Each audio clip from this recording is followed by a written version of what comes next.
క్రీస్తునందు ప్రియ దేవుని బిడ్డలందరికీ యేసుక్రీస్తు వారి అతి శ్రేష్టమైన నామములో వందనములు తెలియచేసుకుంటున్నాను.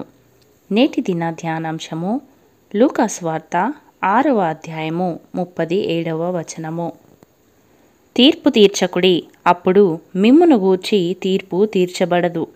నేరము మోపకుడి, అప్పుడు మీ మీద నేరము మోపబడదు. ప్రియులారా, తండ్రి అయిన దేవుడు పాపములో పడిపోయి రక్షణ నిరీక్షణ లేక చచ్చిన స్థితిలో పడి ఉన్న మనలను రక్షించుటకు, తనతో యుగయుగములు జీవింపచేయుటకు తన కుమారుడిని లోకమునకు పంపగా, ఆ తండ్రే తన కుమారుని గురించి కుమారుని ద్వారా రక్షణ పొందుటకే గాని లోకమునకు తీర్పు తీర్చుటకు లోకములోనికి పంపలేదు అని వాక్యము ద్వారా సెలవిస్తున్నాడు.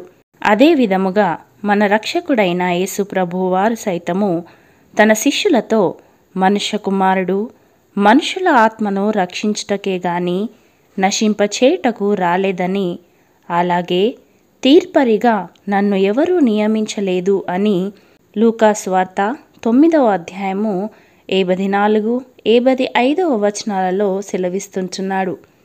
ప్రియులారా, దేవుని కుమారుడు, లోకరక్షకుడు, దేవుని గొర్రెపిల్ల, దేవుని అదృశ్య స్వరూపమై ఉన్న యేసుక్రీస్తు ప్రభువు వారే లోకమునకు తీర్పు తీర్చడానికి కాకుండా రక్షించుటకును, తండ్రి చిత్తాన్ని చేయుటకును, దేవుని రాజ్య సువార్తను ప్రకటించుటకును, తన ద్వారా అనేకులు రక్షింపబడుటకు పంపబడితే, దేనికి పనికిరాని, ఏ యోగ్యత లేని, ఏ మెప్పు, ఏ ఘనత లేని మంచివారమైన మనము మాత్రము మనకున్న అజ్ఞానమునే జ్ఞానమనుకొని లోకములో మన చుట్టూ ఉండే అనేకమైన వారిని వారి ప్రవర్తనను బట్టి, వారి మనస్తత్వమును బట్టి, వారి మాట తీరును బట్టి తీర్పు తీర్చువారముగా ఉంటున్నాము. ఇతరులను గురించి విమర్శిస్తూ ఉంటున్నాము. వారిపై న్యాయము చెప్పే న్యాయాధిపతుల వలె వీరు మంచివారు, వీరు చెడ్డవారు అని తీర్పు తీరుస్తూ ఉంటున్నాము. ప్రియులారా, దేవుని బిడ్డలమైన మనము దేవుని గుణాతిశయములను సువార్త ప్రకటించవలసిన భారము మనపైన ఉన్నది అని తెలిసి కూడా పలుమార్లు వెనుదిరిగి మనమే సువార్తకు ఆటంకముగా మరొక వ్యక్తి క్రీస్తు యొద్దకు రాలేనటువంటి ప్రవర్తన సాక్ష్యము కలిగి జీవిస్తూ ఉంటున్నాము. అందుకే దేవుడు నేటి దినమున మరొకసారి మీ తండ్రి కనికరము గలవాడై ఉన్నట్టు మీరును కనికరము గలవారై యుండుడి, తీర్పు తీర్చకుడి, అప్పుడు మిమ్మును గూర్చి తీర్పు తీర్చబడదు. నేరము మోపకుడి, అప్పుడు మీ మీద నేరము మోపబడదు అని తన వాక్యము ద్వారా మనలను హెచ్చరిస్తుంటున్నాడు.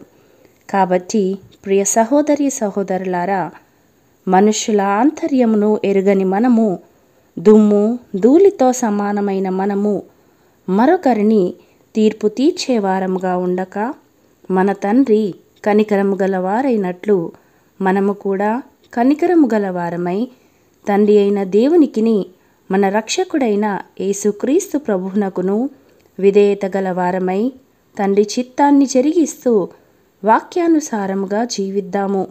అట్టి కృప దేవుడు మనలకందరికీ దయచేయునుగాక. ఆమెన్. ప్రార్థించుకుందాము. కృపా కనికరములు గల మా దేవా, పరిశుద్ధుడా, మీ పరిశుద్ధమైన నామమును బట్టి తండ్రి మీకు వందనాలు.